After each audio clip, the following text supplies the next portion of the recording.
So you Can you can hear hear me all me, right? it's not too echoey, is that right? Yeah, it's fine. It'll do great. Okay, awesome. My Yeti picked an interesting time to stop, so I'm thankful for backup tech. And hello, everyone. We're within a minute of starting here. Hello, Elise. I was about to say good morning, but there's people in the world where it's evening or afternoon, so Yeah, that was the first thing I thought was to say thank you on behalf of Dr. Rob and myself. We want to welcome you to this webinar today. We're so grateful to have you here and for your time. You know, time is one of our greatest resources. So whether you're joining us in the morning, it's bright and early here on the Kenai Peninsula in Alaska, or maybe it's midday or evening, depending on where you're at. But yeah, we're grateful to have you here with us. We've got a couple of things, to talk about, some candid conversation and invitation, and we'll have some time for Q&A as well.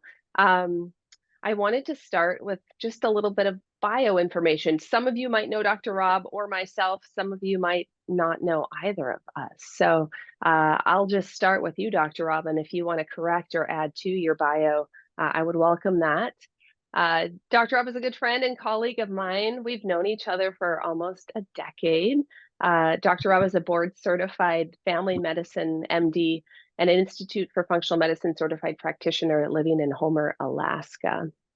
He's the founder of Seaworthy Functional Medicine. He has a great podcast that I regularly tune into. And he's also the founder of Health Accelerator. In 2022, Dr. Rob was awarded the HIMSS Hawaii Alaska Chapter Changemaker and Health Award for expanding healthcare delivery via telemedicine. And in that same line, Seaworthy is also pioneering travel medicine, where non-Alaskans can visit Homer, become established as a patient with Dr. Rob, and then follow up from anywhere on Earth, which I think is so cool. When we look at technology and the opportunities and the doors that can open because of it, it's pretty amazing. Dr. Rob is co-host of the Healing Habits Summit and Rewire Your Brain Masterclass, and is a frequent guest on other healthcare summit platforms. Thanks so much. I'm so excited to get to be here with everyone. I woke up, I've quoted this before, but there's this line from the Van Morrison song, feeling wondrous and lit up inside. And that's how I felt this morning when I had that sense of anticipation for getting to be part of this today. Yeah, yes, me too. I didn't mention that you liked poetry and alternative music, that you and I are both runners and advocates for meditation and yoga practices as well. So we do have some common threads between us, and I think that's one of many reasons why we appreciate the collaborations that we're involved in together. So yeah, without further ado, though, with our participants, if your chat is on, we'd love to just kind of hear where you're piping in from, where you're tuning in from. So take a moment to let us know if that's available to you. And Elise, I just tried to send a prompt. I had a moment ago checked the settings and sent a prompt out here. It says that attendees can chat with hosts and panelists. There we go. Good morning from Olympia, Washington. All right. So Hi. chat is on, which is terrific. And questions and answers are open. So that appears to be working well. Awesome. Yeah, so we've got attendees coming in from Olympia, Albany, New York, from Soldotna on the treadmill. Wonderful. That's fantastic. I know we have a few participants from Minnesota as well. I'm Elisa's sister. Fantastic. Well, thank you so much for joining us. Just a little background bio information on myself. I'm a yoga teacher, I'm a massage therapist, and a recent grad of the Functional Medicine Coaching Academy. And I love kind of working with people, meeting people where they're at. And I feel like much of what I do is lifting people up. I met a friend yesterday in Soldotna, and I said, I kind of see myself as a buoy, just like in my sessions with students and with clients, whether it's therapeutic touch or movement or breath work, just kind of instilling or giving these practices that can help us to have greater peace, greater tranquility in life. So I'm really excited to talk about the overlap, the overlay of what we do and the people we meet, and how this plays out in our practice, as well as an invitation that we have for everyone here today. We've got someone here from Norway as well. That's fantastic. Thank you for joining us Welcome, internationally. welcome. Welcome, welcome. Yeah, so the arc of our webinar today is kind of threefold. We'll kind of start with a conversation, the contributions of functional medicine and yoga within the process of finding greater peace. And for me, Dr. Rob, a synonym I like to use is like finding more space or greater ease. You know, I find that those words really resonate with me. And I know for both of us, language is really important. We place a lot of value on language itself and what we say and how we say it. And then from that, we'll come into talking about an exciting venture that we're collaborating on in February in Costa Rica. And we do also want to have time for questions and answers. That being said, we'll kind of keep an eye on the chat box. We want you to feel like you're participating live with us. This is the whole point of having a live webinar. So if there's something that we're saying that you want to, ask a question or give a comment, please utilize the chat box. I wanted to kind of turn the table to you, Dr. Rob, and just, with the title of our webinar today, Finding Greater Peace, Tranquility, and Deep Healing, how do you see this as an important part of your practice, of your medical practice? Thank you. For years, the person who influenced me most and still does a great deal is Mark Hyman, probably the most well-known functional medicine MD in the world. Mm-hmm. New York Times bestselling author, head of the Cleveland Clinic Center for Functional Medicine, prior chairman of the Institute for Functional Medicine. And he always said food's the most important. And as much as I love Dr. Hyman, I had this feeling that that wasn't what I was seeing in practice. Mm-hmm. And so here I am at the 18-year mark as a functional medicine provider, and my 23rd year as an attending physician. And what I noticed for myself and others is that if people aren't in a state of peace, the science of it would be rest and digest, rest and restore mode, or in the parasympathetic nervous system dominant mode. If people aren't out of fight, flight, freeze, faint, then they don't even assimilate the nutrients. They don't even bring the food into their bodies. So, It's phenomenal. So I said, okay, peace is number one. And then I noticed in my practice also that if we had to pick a single variable that divides functional medicine patients into those who report they get what they want, whether it's fewer aches and pains, better sleep, better mood, you name it, happier thyroid function, less adrenal dysfunction, we could go on and on and on, diminished autoimmunity. Basically, the fork in the road is whether or not people are in a state of peace. Mm-hmm. And so the beauty of yoga and meditation, Herb Benson at Harvard I identified over years of studying Tibetan monks and others that we can turn on the state of peace, the relaxation response via yoga or meditation. And so I just noticed this became a really big deal for me and people in my practice, whether it was meditation app or yoga instructor, yoga online. And so fast forward, we hit this point, we think, well, let's really bring our A game and get together with a group of people and kind of do a deep dive into this down in Costa Rica, which I know we'll be talking about a little bit later. But my perspective on today's webinar is just I hope anybody joining who isn't interested in Costa Rica just gets a chance to learn some things about this overlap, so on the way functional medicine and yoga synergize or potentiate one another. And then the second part, of course, is just to let folks know we think it would be a total blast if they joined us, because we're so fired up to share this experience and learn from people and share what we've learned. Yes. Yeah. Oh, beautifully stated. Very well stated. I when I first started teaching yoga, I remember talking with a friend about how much I need it. I think we're kind of drawn sometimes to the very things that we need. And in this state of the world, I feel like people are talking a lot about, like, the pandemic now is like a decline in mental health, like the state of anxiety and depression. And I think now more than ever, it's pertinent to find these self-care practices for ourselves, whether it's yoga or meditation or Tai Chi or, forest bathing and grounding. And, I think this sense of feeling capable, noticing where we're at, the state with what we're in, and feeling like we have tools in our toolkit that we can utilize, to shift back. And I even, this is the first time, if I can be totally vulnerable for a moment, this is the first time I've been on a webinar of this magnitude. And I kind of had some jitters, some butterflies coming in, and I made sure this morning to wake up, and I just sat on my mat for about 10 minutes. My favorite app to use is Insight Timer. I know a lot of people have used Headspace or Calm. Was able to get outside and just kind of walk in the morning sunlight. Here in Alaska, we're getting quite close to solstice, so we've got lots of sunlight. I think sunrise was around 4 a.m. this morning. So I hear what you're saying, and yeah, it's beautiful just to have this conversation and to kind of talk a little bit more about this opportunity in Costa Rica. So when you think about, like, we talk a lot about our interactions with patients, with clients, but what are some ways that you bring peace into your life? And do you have me off the Yeti now?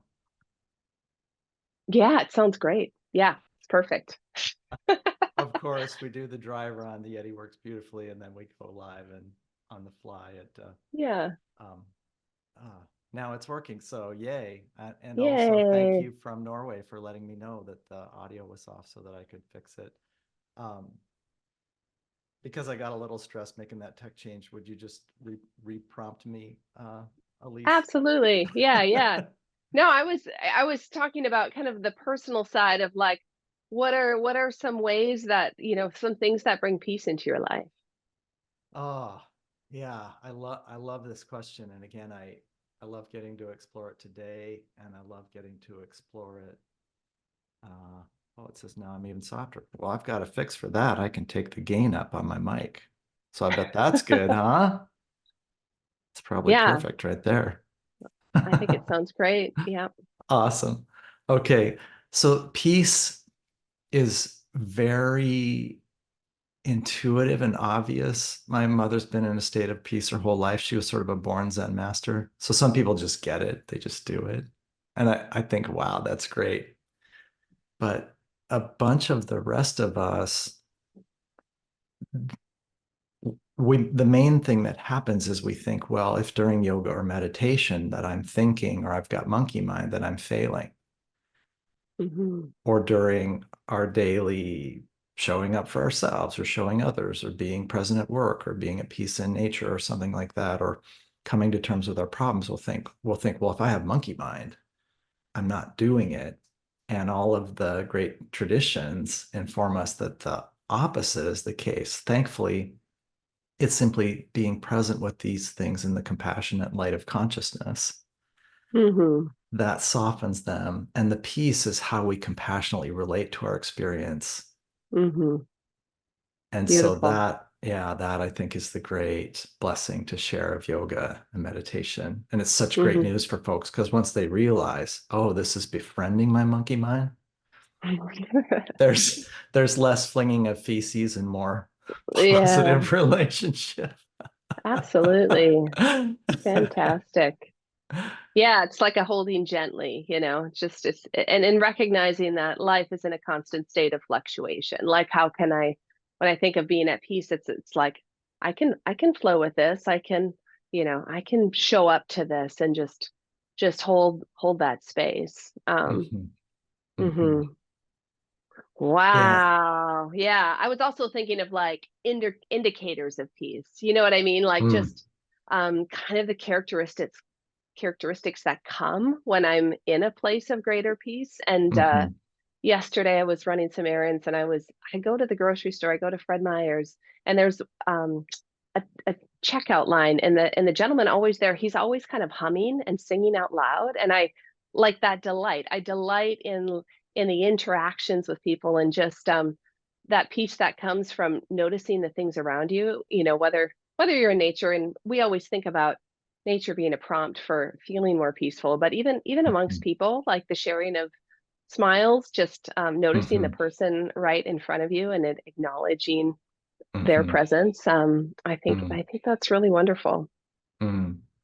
Another thing worth noting today, both for our potential Costa Rica participants and just for the educational benefit of today's session, is that being in a state of peace is an action. And so there's agency. And a big thing that happens is people either display via their behaviors or they report that they feel that they're a victim of the waves of the ocean of our experience in the world. I'm caught on this sea. I'm caught on these swells, the wind's howling. And so again, yoga is a state of empowerment and agency in the moment of the breath and the awareness of the body and being present. And then that deliberacy to slow the breath down or take a certain posture or listen to our body or have unconditional positive regard for others, this phrase you invoked recently. As folks, this is akin to becoming physically strong. This is a set of muscles and coordination and connective tissue we develop in our spirit, which then we reflexively do the sorts of things we want to do the most. I've noticed that loving kindness meditation then means when somebody shares their suffering, I stop, I take a deep breath, and I say, I hear you. I didn't used to do that.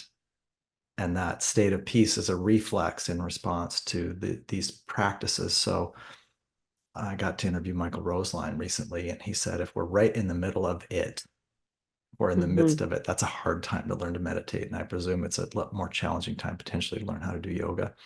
But if we take those times in our lives when we've got a little more just bandwidth, we feel a little more able easily to enter into the space. What a great way to recognize life's blessings, to then develop these practices so that during adversity we can manifest peace and ease.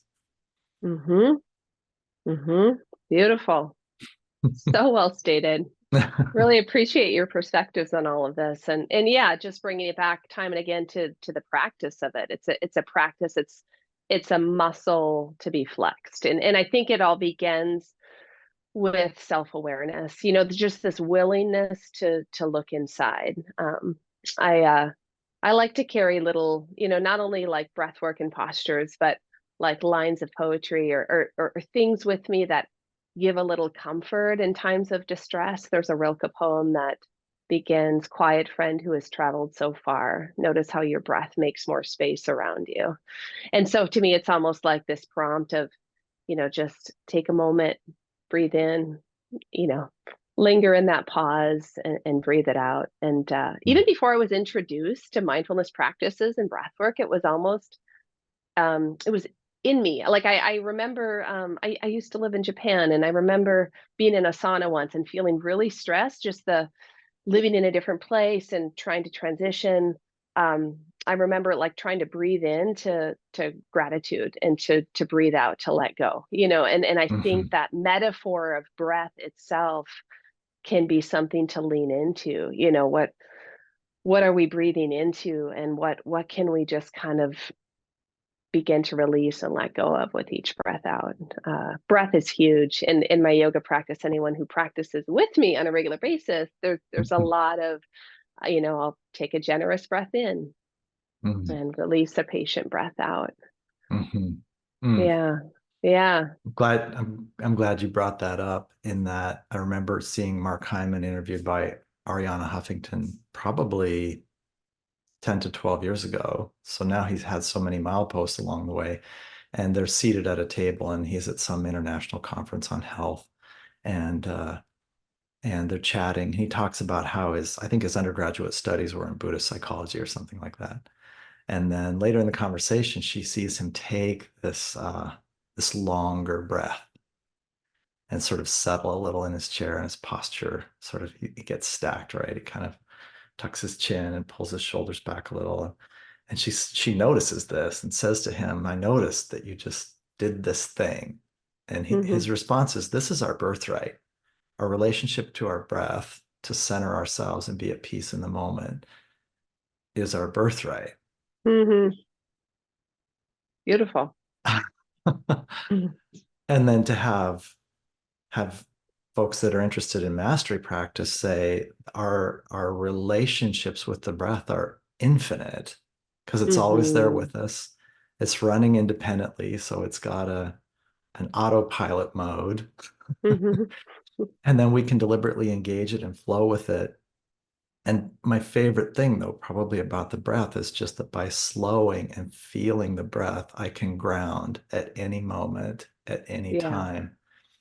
And this takes me into how yoga and meditation can become part of the fabric of our relationship with the day. And you've invoked this before, that then yoga can become part of how we relate to life. Yeah, I'm continually drawing analogies, like on and off of our mat. We take this out into the world. And yeah, showing up. I talk a lot about scale, notice how you are today. Where's the energy? What's streaming through?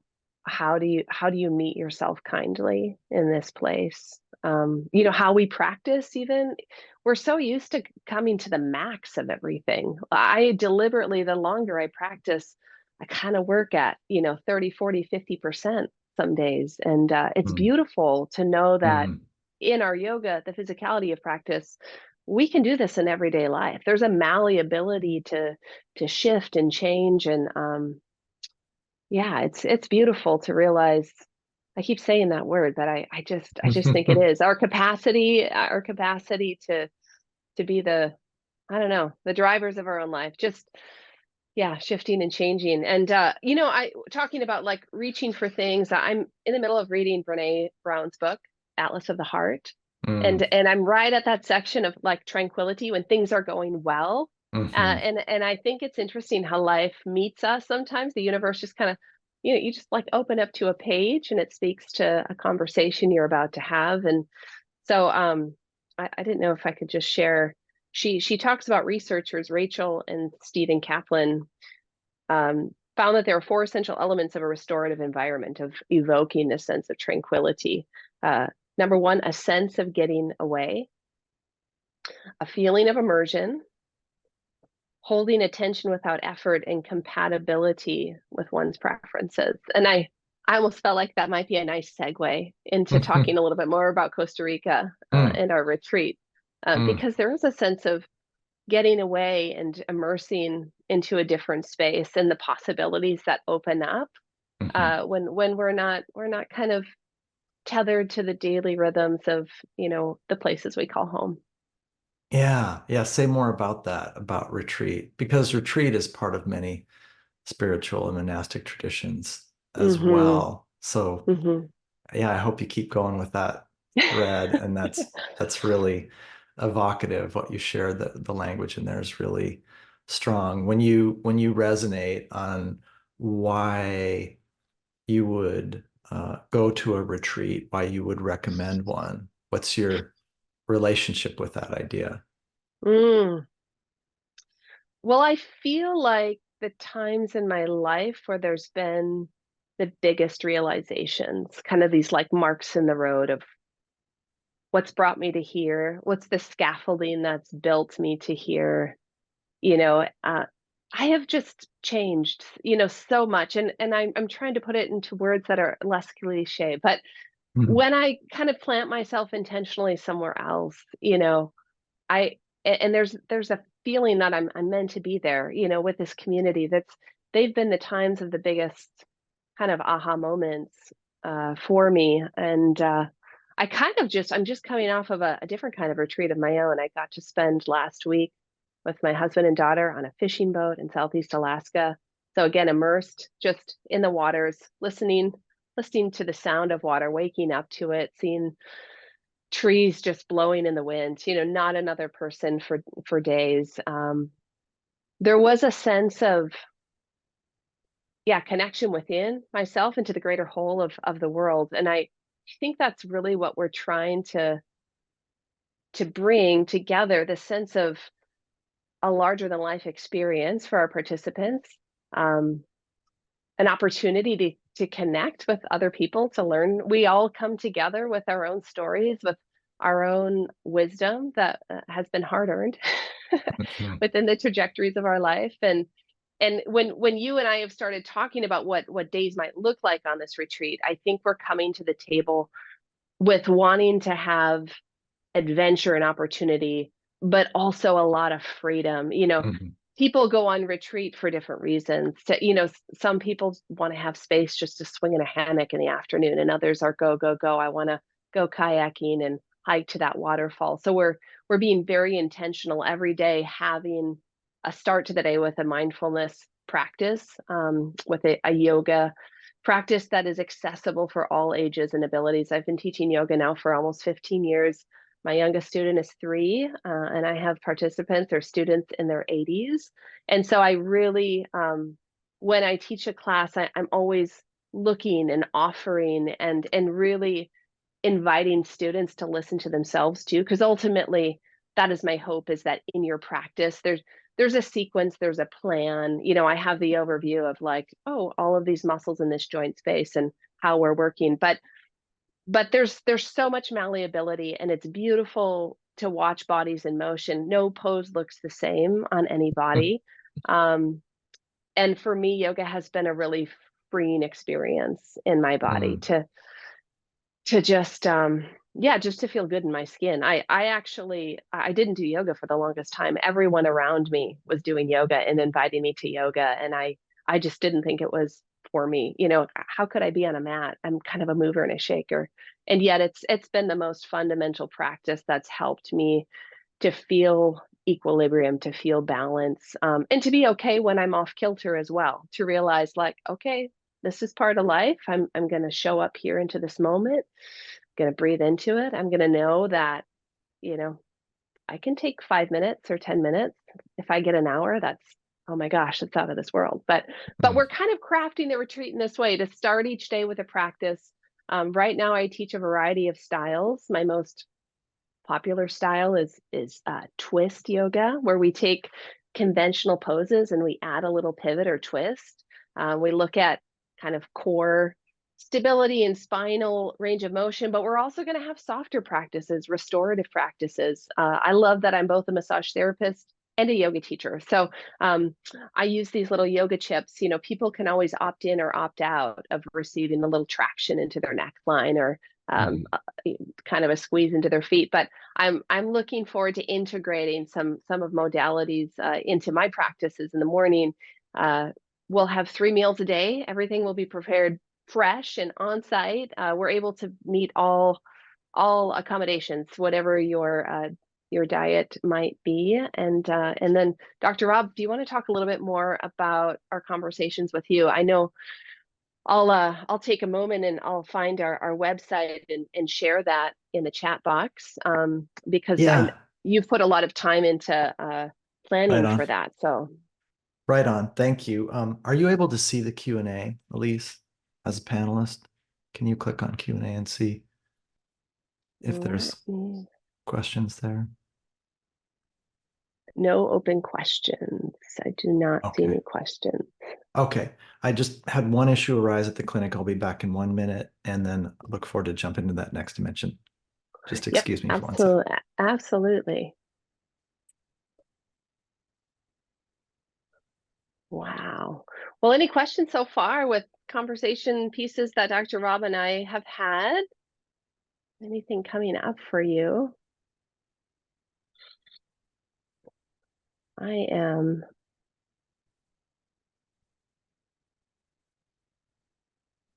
trying to take a moment to share the link to the retreat. So I've just shared it in the webinar chat box. See, we've got in Costa Rica, I saw a place with yoga and surfing. I was on retreat with Transcendence, a combination of guided yoga, meditation, and free dance in 10 stages. So, okay, so you've been to Costa Rica before. I'll tell you a little bit more about the retreat center where we're going. So we will be on the Caribbean coast of Costa Rica. We'll be on Playa Chiquita, right, kind of nestled up against jungle and ocean. And if you look on a map, Playa Chiquita, where we're located is Tierra de Sueños. We'll be in an eco lodge, and it's about 5 kilometers away from Puerto Viejo de Talamanca. So we're a little we're a little removed, but we're also close enough, where you can, if you do like to go out and have some time shopping or with nightlife, that'll be an option for you too. Okay, you can't see the link that I sent. Interesting. Well, I will try. I'll try to resend that. Maybe we can just check in. Does anyone else see the link to the retreat in the chat box? There's a yes. Okay. I was just talking a little bit more about our eco lodge, Tierra de Sueños, which means land of dreams. I first saw Tierra de Sueños in Yoga Journal, of all places, and I've been in conversation with Jason and Kelly, he and his wife, for a couple of years, and the timing just now, it's just working out the way it's meant to. So, well, should I jump in on some of the functional dimensions, functional medicine dimensions of what we're excited to do? Yes, absolutely. All right. Thanks for giving me a little grace to do a little quick troubleshooting here. Absolutely. So yeah, folks can see there's these six days of topics, starting with the heart of functional medicine, which is the matrix, the way of how we think about where our health comes from or where our health challenges come from. And an observation from my practice has been that this tool is a great tool for patients. And I find it's primarily, or I should say, learners, people on their health journey, et cetera. I'm a little surprised that it's more used by medical providers than by participants in the process. I think there's a great opportunity here to do some state-of-the-art work in including people in this powerful tool. And then there's just all of these, to me, these really fun topics in that it can sound a little morbid, but part of how I relate to my role as a teacher or a content creator is I think, well, if I was taken out by a meteor strike tomorrow, would I have gotten to share everything I wanted to today? And so these 6 topics, I think, are the best 6 topics in functional medicine. And I think they're deep and rich, and I also think they're fun. I think that befriending adversity is like having a milk bone in your pocket. So if you run into that dog that's scary, you can either be afraid or you can get down low and centered and put out a milk bone. How does that change? How does that change our relationship to things? We can think that's a cartoon of something, but it's actually one of the most profound things we do to get in a state of peace and health is befriend adversity. And it's just, where does our energy come from? What's our true north in terms of what we know versus examining the distinctions between knowing and our beliefs, both of which are valuable, but they have different dimensions. And folks in Western culture and that sort of thing, not that that's everybody who's going to join us, but a lot of us just tend to be a little top heavy, a little heavy on thinking and a little light on knowing and experiencing. So yoga and functional medicine ought to be a great opportunity to investigate and explore those things. And I've got a lot of observations. We could think of this as 18 years of people teaching me, and now I get to share 18 years worth of people's wisdom experience with a handful of people. And I'm thankful also that we'll get to do these short, hopefully fresh, creative didactic sessions in the morning, digestible portions, again, because folks are on retreat. And then a second session in the morning where folks will have this laminated copy of the Institute for Functional Medicine Matrix and the Institute for Functional Medicine Timeline and some little dry erase markers. And when we go into that second session in the morning, people can then use the matrix and the timeline daily to do group sessions where we'll share and learn from one another. And I think by priming the pump in the morning, that's just going to be a blast to hear people's thoughts and observations and sharing. And we know that group activities have an extra when we learn from one another, it's far more powerful than just having a physician present, because I've already witnessed it when I did thyroid classes. There's this incredible energy and power and candor and humility and depth to group work. So those second sessions, I think are going to be great. Fabulous. Thank you for, giving some more details of what you're planning for us. I did see that in the chat box, the participants are only able to see what they post, which is why the link is not being seen. I don't know if there's a way we can troubleshoot that. Yeah. But So I'll just, maybe we'll fix it on the fly. And so here it's attendees. When we say attendees can chat with everyone, that should have fixed it. Let's see if somebody can put something else up, and let me also see if we've got the right panelists can chat with everyone. And there we go. I've just resent the link to. Thank you. Thank you. Yeah, hopefully that's And then if viewable for everyone. one of our attendees could give us a heads up that they're now able to see Elise's links, that would be really helpful to us.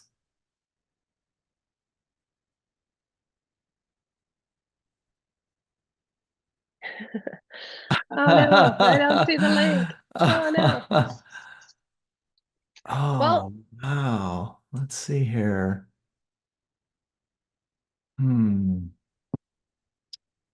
Try this. Try changing to everyone.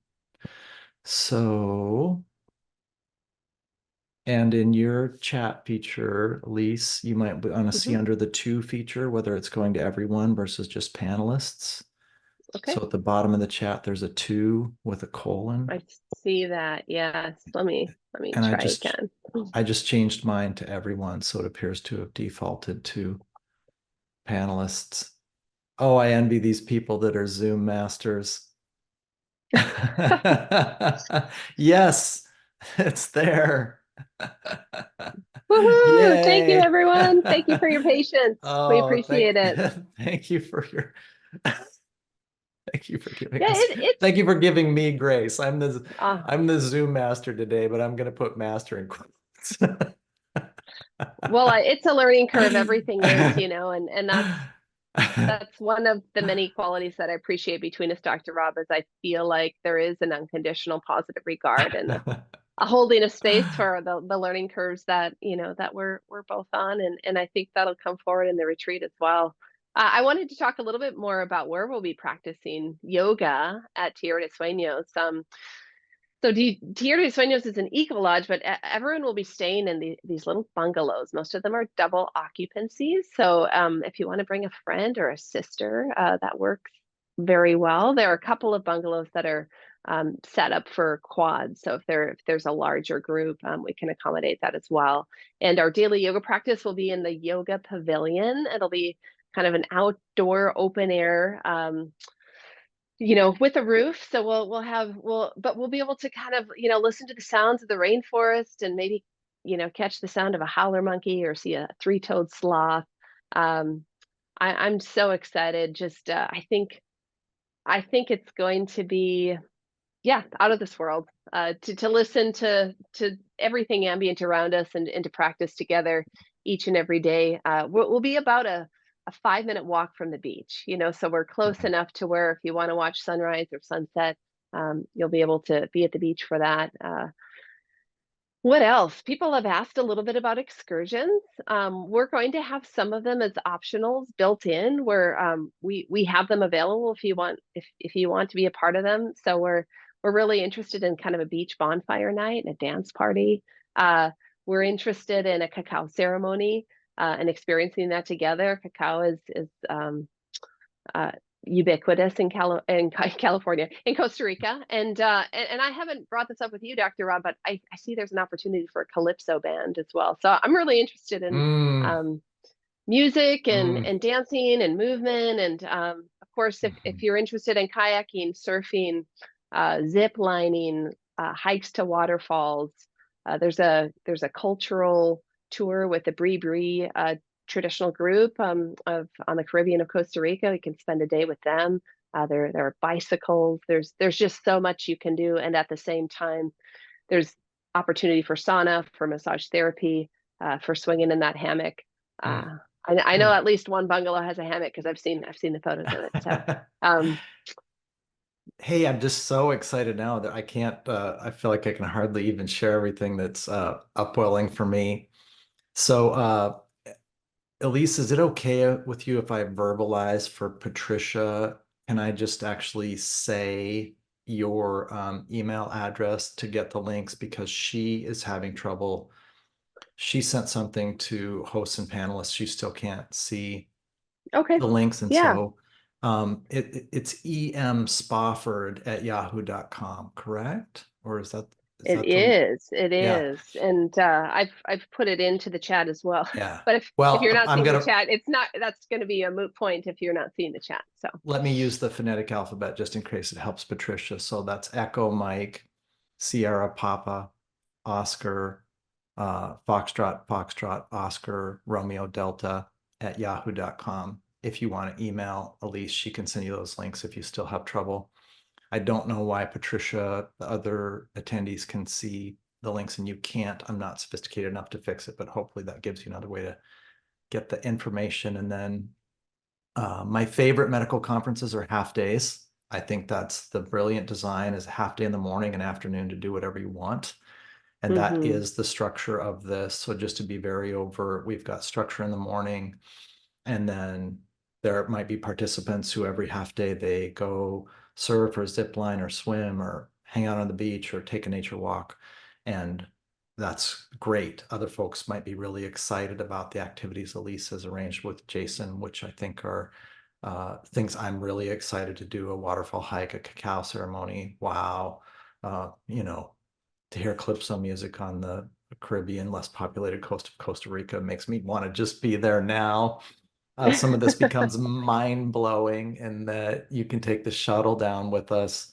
But if you want to have the arrival of a lifetime, you can go down on a whitewater raft through the jungle of Costa yeah. Rica to get to the retreat site. So this is where it becomes just really fires the imagination. And then, so I don't forget, one of my heroes I've invoked a lot over the years is this author named David James Duncan. And he has this monograph he wrote called Strategic Withdrawal.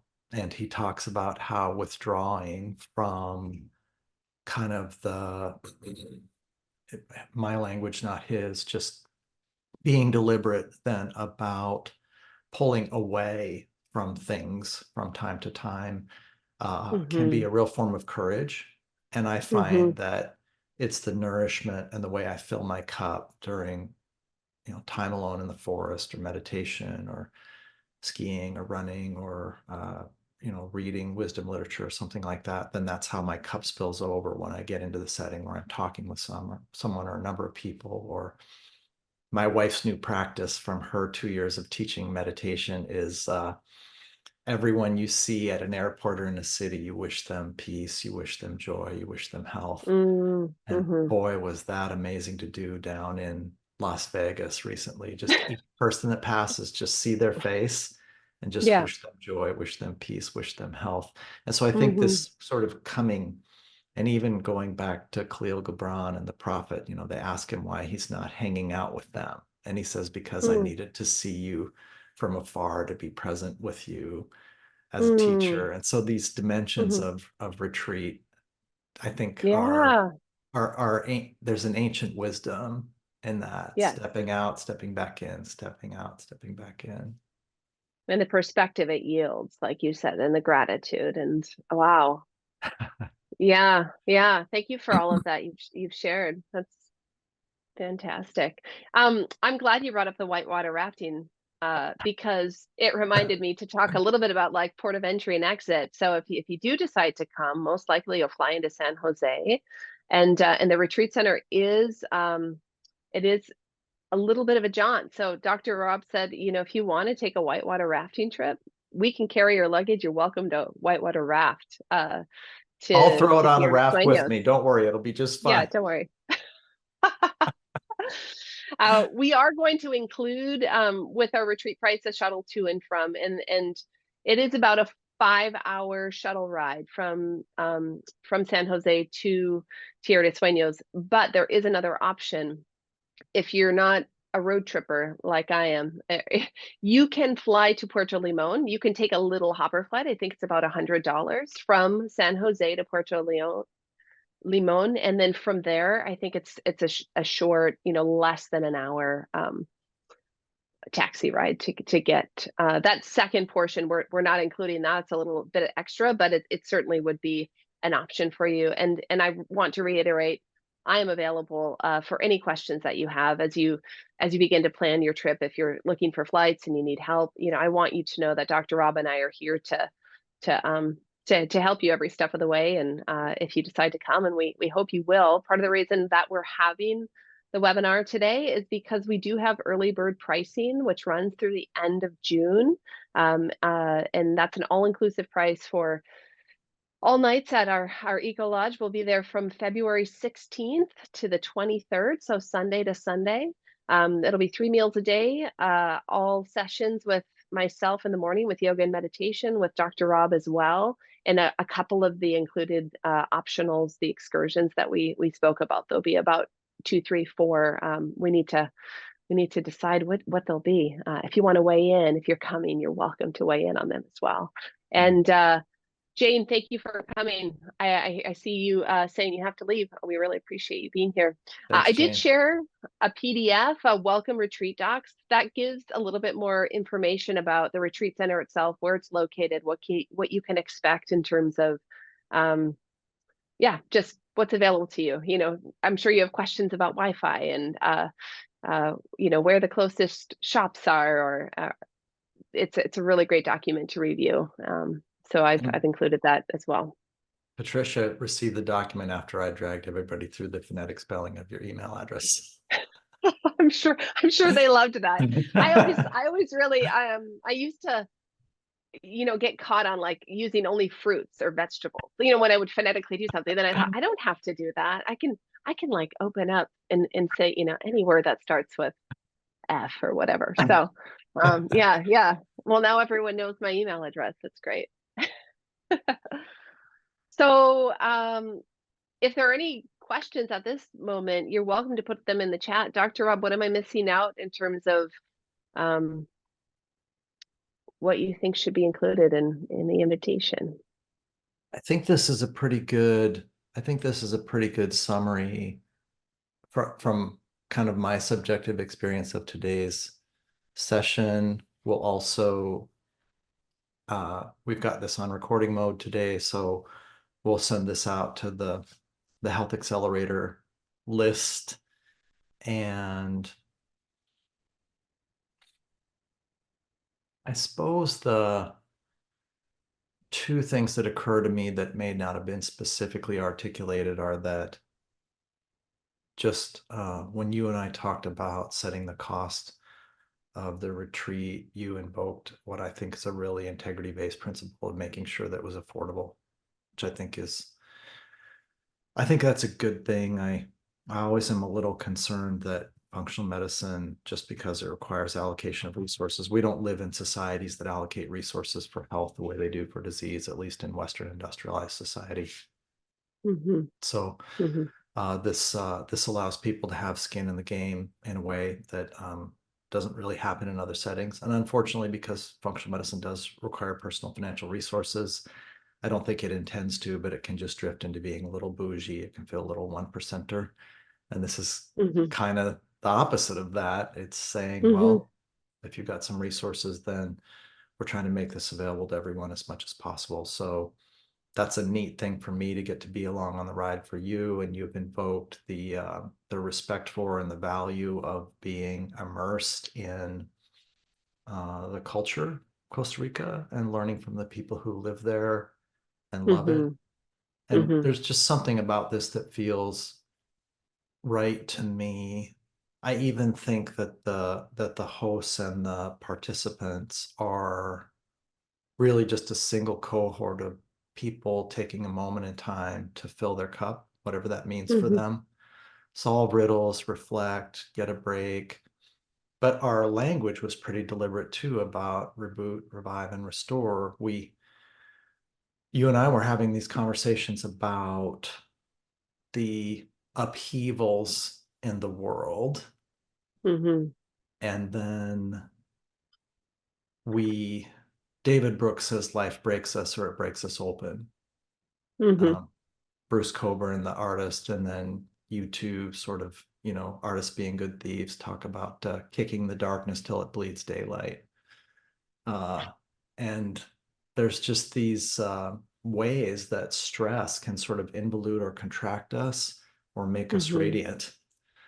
Right. And a retreat is this extra dimension of a retreat is so many of us not only desire to show up for ourselves, but we have this innate drive to show up for others, show up for the world. And so our retreat could feel frivolous. 6 days of something as incredible as what we're getting to do could seem, why would I do that? But when we think of how many people we can show up for if we fill our cup that much. Yeah. And then folks like Thich Nhat Hanh say the best thing we can do for the world is to be our best self. And that's just been happening for me a lot in terms of knowing versus belief. I'll have these intellectual sort of, I should get involved in this, I should take a stand on that, I should do fill in the blank. But my heart tells me I should be the most peaceful, positive person I can be. And I'm drifting more toward that as my primary action around making a difference. So more people than I realized are motivated by showing up for others than themselves. And not sure quite why that is, but we need to show up for ourselves to show up for our others. We can't be cobblers without shoes. And so if that's what drives you, this is a great chance to really fill your cup so you can show up. Yeah, I often say, we only have so much to give with what we first give to ourselves. Our capacity to give to others is first what we've given to ourselves. Marvelous. Well, it seems like we've done what we set out to do. I think we have. Yeah, it's been such a privilege having coffee with you this morning, and just conversation and letting it kind of flow. I appreciate all that you've shared, and I'm really excited. We have 15 spots left, so we're about a third full. And we've got 15 spots left, and after that, I guess we'll have a wait list. So we hope that you decide to come, and that you look over the welcome to the retreat docs and the website. Feel free to contact me. My information, contact info is on the website as well, but otherwise it's shared in the chat. Well, take care, everybody. Have a great day, Elise. Yeah. Thanks everyone for joining us. Have a great day. And you take good care too. Thanks, Dr. Rob.